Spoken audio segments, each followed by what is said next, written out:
the next video of economics, video number 16, class 11 और topic है हमारा इंडिफरेंस कर्व की प्रॉपर्टीज। लास्ट वीडियो में हमने पढ़ा था कि इंडिफरेंस कर्व क्या होता है, ठीक है। हमने उसके एजम्पशंस पढ़े, इंडिफरेंस सेट पढ़ा और इंडिफरेंस कर्व पढ़ा। अब हम पढ़ने जा रहे हैं कि इंडिफरेंस कर्व की प्रॉपर्टीज क्या है, ठीक है। तो पहली प्रॉपर्टी है कि इंडिफरेंस कर्व जो होता है वो स्लोप्स डाउनवर्ड। तो जब भी कोई स्लोप डाउनवर्ड होता है तो उसका ये मतलब होता है कि हम नीचे की तरफ बढ़ रहे हैं, ठीक है। तो नीचे की तरफ क्यों बढ़ रहे हैं, ये क्वेश्चन है हमारा। अब ध्यान समझना, इंडिफरेंस कर्व क्या कहता है कि इंडिफरेंस कर्व के सारे पॉइंट्स पर मिलने का सेटिस्फैक्शन इक्वल है। अब मान लीजिए कि आपको ए पॉइंट है, ए पॉइंट पर आप 10y और 1x कंज्यूम कर रहे हैं। अब मान लीजिए कि 10y से आपको 50 यूटिल्स मिल रहा है और 1x से आपको 20 यूटिल्स मिल रहा है। तो यहाँ पे जो आपको सेटिस्फैक्शन मिला है वो कितने यूटिल्स का मिला, 70 यूटिल्स का मिला। क्लियर। अब हम अगर नीचे की तरफ आते हैं, एज वी मूव डाउनवर्ड, तो हम क्या कर रहे हैं, हम y का कंजम्पशन घटा रहे हैं, 10 से इसको 8 कर रहे हैं। तो अगर हम कंजम्पशन को घटा रहे हैं तो उसमें सेटिस्फैक्शन भी घट रहा होगा। तो मान लीजिए 8y से हमको 40 यूटिल्स मिल रहा है, ठीक। और आप देखिए तो x का कंजम्पशन बढ़ा भी रहे हैं उसी टाइम, उस सेम टाइम पे, ठीक है। तो x का कंजम्पशन अगर बढ़ा रहे हैं तो हमें सेटिस्फैक्शन भी बढ़ेगा। तो मान लीजिए कि हमें अब ये 20 की बजाय 30 यूटिल्स देने लगा, तो हमारा 70 यूटिल्स रिमेन रह गया। यानी कि जो सेटिस्फैक्शन हम लॉस कर रहे हैं y गुड में, उतना सेटिस्फैक्शन हम x गुड में पा जा रहे हैं। तो जो आपका सेटिस्फैक्शन है ए पॉइंट पर वो बी पॉइंट के इक्वल रह जा रहा है, जो कि आईसी यही बात कहती है। अब मान लीजिए अगर डाउनवर्ड ना होता तो क्या होता, तो मान लीजिए डाउनवर्ड ना होकर आईसी को हम यहां ले जाते, एक पॉइंट हम यहां ले गए, तो हुआ क्या कि आपका एक्स एक्सिस पे तो कंजम्पशन आपने 1 से 3 कर लिया, लेकिन y एक्सिस पे कंजम्पशन 10 का 10 रह गया। यानी कि आपने x में तो बढ़ा लिया सेटिस्फैक्शन को, लेकिन y में घटाया नहीं। तो आपका a पॉइंट और c पॉइंट में c पॉइंट ज्यादा सेटिस्फैक्शन दे रहा है, a से ज्यादा सेटिस्फैक्शन दे रहा। तो अब समझ में आ गया होगा कि IC की स्लोप डाउनवर्ड क्यों रहती है, because it is called monotonic preferences की वजह से। आपके जो C है वो A से ज्यादा सेटिस्फैक्शन दे रहा, अगर हम इधर की तरफ बढ़ेंगे तो सेटिस्फैक्शन बढ़ने लग जाएगा। तो इसीलिए सेटिस्फैक्शन को बराबर रखने के लिए जितना हम y में घटा रहे हैं कंजम्पशन को, उतना x में बढ़ाकर बराबर कर लेते हैं। इसलिए आपका IC स्लोप डाउनवर्ड, ठीक है। दूसरा है कि IC is convex to the origin. अब आपको मैंने डे 1 ही बता दिया था जब भी आपका ग्राफ शुरू किया था कि जब भी कोई स्लोप कॉन्वेक्स होगा, कॉनकेव होगा या स्ट्रेट लाइन होगा, तो वो उसके स्लोप के ऊपर डिपेंड करता है। मैंने आपको बताया था कि जब स्लोप कांस्टेंट होता है तो आपकी जो बनने वाली कर्व है वो स्ट्रेट लाइन हो जाती है। जब स्लोप आपका इंक्रीज करता है, ठीक है, तो आपको याद हो पीपीसी का स्लोप कैसा था, इंक्रीजिंग स्लोप था। तो इंक्रीज कर रहा था तो उसका स्लोप कैसा बन रहा था, कॉनकेव, ठीक। तो यहाँ पे जो स्लोप है वो डिक्रीज कर रहा होगा, तभी ये कॉन्वेक्स बन रहा है।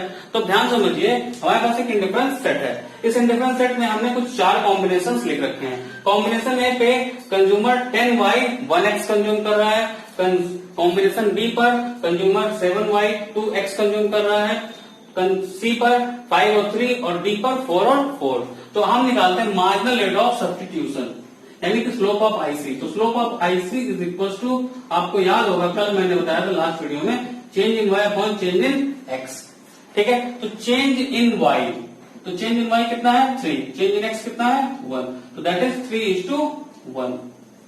Again change in Y 2, change in X 1, तो 2:1।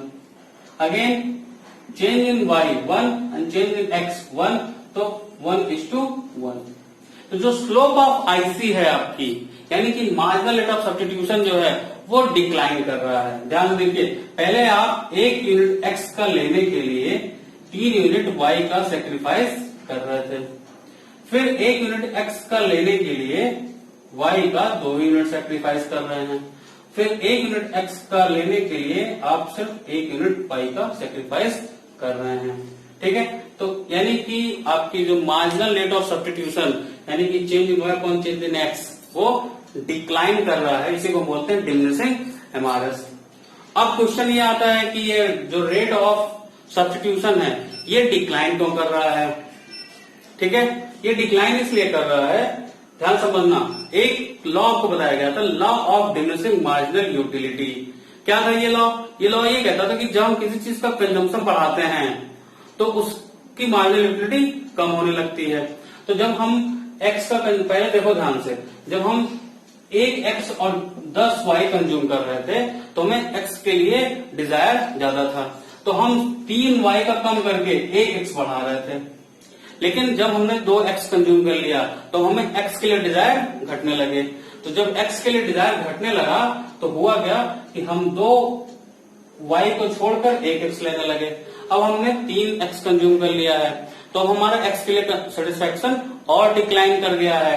अब हम एक्स और नहीं कंज्यूम करना चाह रहे हैं तो अब की बार हमको 1 एक्स लेने के लिए हम 1 वाई ही छोड़ना चाहेंगे। तो law of diminishing marginal utility की वजह से हमारा जो एमआरएस है वो डिक्लाइन कर रहा है, और एमआरएस के डिक्लाइन करने की वजह से हमारा स्लोप कैसा हो जा रहा है? कॉन्वेक्स। ठीक है, तो ये चीज यहीं पे मैं खत्म कर रहा हूं।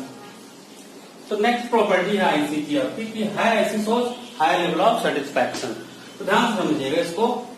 अब देखिए आपके पास 2 आईसी है, IC1 और IC2।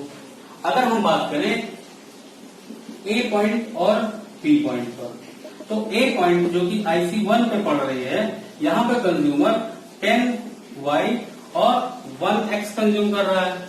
But at the same time अगर हम बी पॉइंट पे आते हैं IC2 पे जो भी पड़ रहा है, तो यहाँ पे कंज्यूमर Y का तो 10 यूनिट कंज्यूम कर रहा है, बट X का वो 3 यूनिट कंज्यूम कर रहा है। ठीक है, तो आप देख सकते हैं कि Y तो आपका सेम रह जा रहा है लेकिन X बढ़ जा रहा है। तो जिसकी वजह से हम ये कह सकते हैं कि IC1 से ज्यादा सेटिस्फेक्शन IC2 को मिलती है, बिकॉज हायर बंडल आपको हायर सेटिस्फेक्शन देगा। तो यहाँ पर आप देखिए तो आपको समझ में आ रहा होगा कि ये बंडल इस वाले बंडल से ज्यादा है, तो जो हायर आईसी होती है वो आपको सेटिस्फेक्शन ज्यादा देती है। क्लियर? अब हम आते हैं नेक्स्ट प्रॉपर्टीज पर।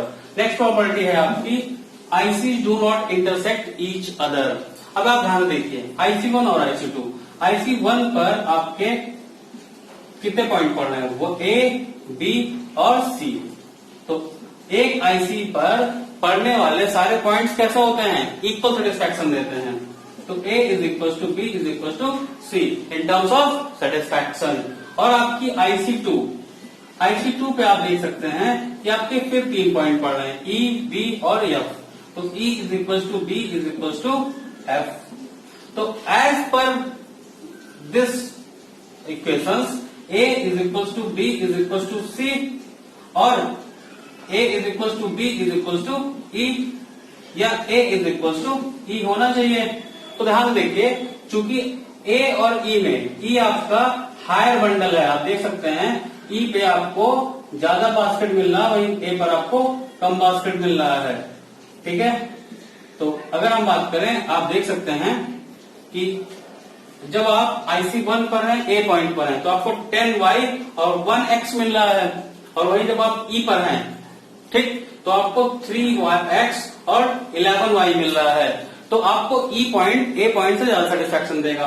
तो जब E A के इक्वल नहीं है तो E B के इक्वल और B A के इक्वल कैसे हो सकता है? तो दिक्कत हो जाएगी कि A is equal to B is equal to C और A is equal to B is equal to E। तो A नॉट इक्वल टू अगर E है तो A इक्वल टू B भी नहीं हो सकता है। तो इस तरह से हम समझ सकते हैं कि आईसीज कभी भी एक दूसरे को इंटरसेक्ट नहीं करते हैं। आईसी की नेक्स्ट प्रॉपर्टी, नेक्स्ट जो आपकी जो प्रॉपर्टी है कि IC do not touch X axis and Y axis. अब ध्यान समझो, अगर हम कहें कि आईसी इस वाले पे अब आइए, यहाँ पर आईसी एक्स एक्सिस को टच कर जा रहा है, तो यहाँ पर अगर आप देखिए तो एक्स एक्सिस पे जब टच कर रहा है तो यहाँ पर एक्स का कंजम्पशन कितना है, मान लीजिए ये 10 है, लेकिन वाई का कंजम्पशन कितना है 0। तो यहाँ पर एक्स का कंजम्पशन तो 10 है लेकिन वाई का कंजम्पशन कितना है 0। और अगर आपको याद हो कि आईसी की एजम्पशंस में हमने कहा था कि कंज्यूमर को 2 गुड्स कंज्यूम करने हैं, लेकिन यहाँ पर तो कंज्यूमर सिर्फ एक ही गुड कंज्यूम कर रहा है, तो इसलिए आईसी कभी एक्स एक्सिस को टच नहीं करता है। अब देखो ध्यान से इस वाले में, अगर हम इस वाले में यहाँ पे आते हैं तो यहाँ पे तो y का कंजम्पशन कुछ है, मान लीजिए y का कंजम्पशन 10 यूनिट का है, but at the same time x का कंजम्पशन कितना है 0।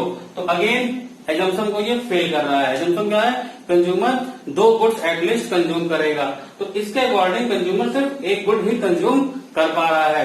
तो इस नाते आईसीज कभी भी एक एक्स एक्सिस और वाई एक्सिस को टच नहीं करते हैं। तो ये थे आपके आईसीज के 5 प्रॉपर्टीज, जिसमें हमने आपको बताया कि IC slope downward, IC is convex to the origin, IC do not intersect each other, IC आपका एक्स एक्सिस और वाई एक्सिस को टच नहीं करता है, और high IC source high level of satisfaction.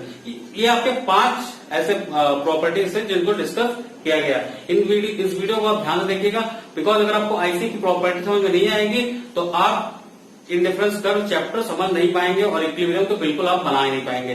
तो इस वीडियो को आप 2-3 बार देखिए, जब तक आपके ये डाउट ना क्लियर हो जाए कि आईसीस की प्रॉपर्टीज क्यों है, आईसी डाउनवर्ड क्यों जाता है, आईसी कॉन्वेक्स क्यों है, एमआरएस डिक्लाइन क्यों करता है, ये सारी चीजें जब आपकी क्लियर हो जाए तब आप कोशिश करिएगा कि आगे बढ़िए। ठीक है, तो वीडियो को यही बाइंड अप कर रहा हूँ। चैनल को सब्सक्राइब करिए, वीडियो को लाइक करिए और अपने दोस्तों में शेयर करिए। जय हिंद।